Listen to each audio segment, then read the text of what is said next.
നമസ്തേ പ്രിയമുള്ള പ്രേക്ഷകരെ, നാം ഇവിടെ ചർച്ച ചെയ്യുന്നത് നിങ്ങളുടെ നാളെ എന്ന ജ്യോതിഷ വിഷയം. നിങ്ങളുടെ നാളെയിൽ നാം ചർച്ച ചെയ്യുന്നത് 2025 നവംബർ മാസം 8-ാം തീയതി, അതായത് 1201 തുലാമാസം 22-ാം തീയതി ശനിയാഴ്ച. നാളെ ശനിയാഴ്ച സൂര്യോദയം തൃശ്ശൂരിൽ കാലത്ത് 6:21, അസ്തമയം വൈകിട്ട് 5:56. നാളത്തെ രാഹുകാലം 9 മുതൽ 10:30 വരെയുള്ള സമയമാകുന്നു. നാം ശുഭകാര്യങ്ങളൊന്നും ഈ രാഹുകാലം 1.5 മണിക്കൂർ സമയം അനുഷ്ഠിക്കാറില്ല. നാളത്തെ തിഥി കാലത്ത് 7:30 വരെ കറുത്തപക്ഷത്തിലെ തൃതീയ തിഥിയാണ്. 7:30 കഴിഞ്ഞാൽ പിന്നീട് വരുന്നത് ചതുർത്ഥി തിഥിയാണ്. കറുത്തപക്ഷത്തിലെ ചതുർത്ഥി തിഥിയാണ്. പൗർണമി കഴിഞ്ഞുള്ള തിഥി 5 വരെ ചന്ദ്രൻ ബലവാനാണ്. എങ്കിലും നാളത്തെ ദിനത്തിൽ നിങ്ങൾ മനസ്സിലാക്കുക, നാളെ തിഥിയാണ്. ഒഴിഞ്ഞ തിഥിയാകുന്നു ചതുർത്ഥി തിഥി. കാലത്ത് 7:30 മുതൽ കറുത്തപക്ഷത്തിലെ ചതുർത്ഥി തിഥി.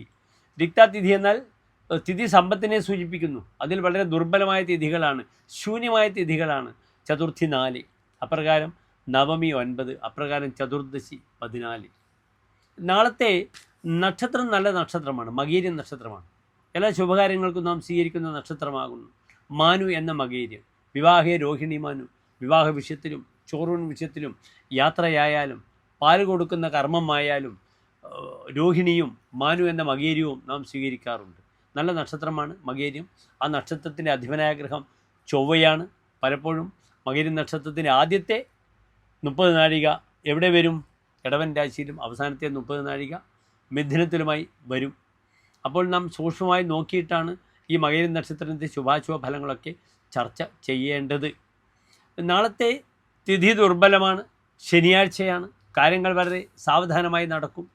എങ്കിലും എൻ്റെ പ്രിയപ്പെട്ട പ്രേക്ഷകർക്ക് നാളത്തെ ദിനത്തിൽ 11:30 മുതൽ 1:15 വരെയുള്ള സമയം സാമ്പത്തിക കാര്യത്തിൽ ശ്രദ്ധിക്കുക. മറ്റ് വിഷയങ്ങൾക്കൊക്കെ തന്നെ അനുകൂലമായ ഫലത്തെ പ്രദാനം ചെയ്യുന്ന സമയമാണെന്ന് അറിയുക. നാളെ നിങ്ങൾക്ക് പ്രാർത്ഥിക്കാം. മകീരം നക്ഷത്രമാണ്. അതിനാൽ ചൊവ്വ ഇന്ന് നിൽക്കുന്നത് സ്ത്രീരാശിയിലാണ്.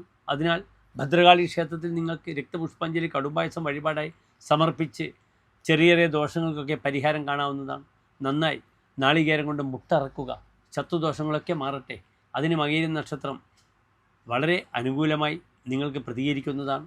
അപ്രകാരം തന്നെ നാളത്തെ ദിനത്തിന് ശനിയാഴ്ചയാകിയാൽ നിങ്ങൾക്ക് ഓം ശം ശനീശ്വരായ നമഃ എന്ന് ജപിച്ചുകൊണ്ട് കാലത്ത് നെയ്വിളക്ക് സമർപ്പിക്കാം അയ്യപ്പന് അല്ലെങ്കിൽ ശാസ്താവിന്. ഭദ്രകാളി മന്ത്രവും നാളത്തെ ദിനം നിങ്ങൾക്ക് വളരെ മകേരം നക്ഷത്ര ദിനം വളരെ സഹായകരമാകും. ഓം ഐം ക്ലീം സൗം ഹ്രീം ഭദ്രകാളിയെ നമഃ എന്ന ഭദ്രകാളിയുടെ മൂലമന്ത്രം ജപിക്കുക. നന്ദി, നമസ്തേ.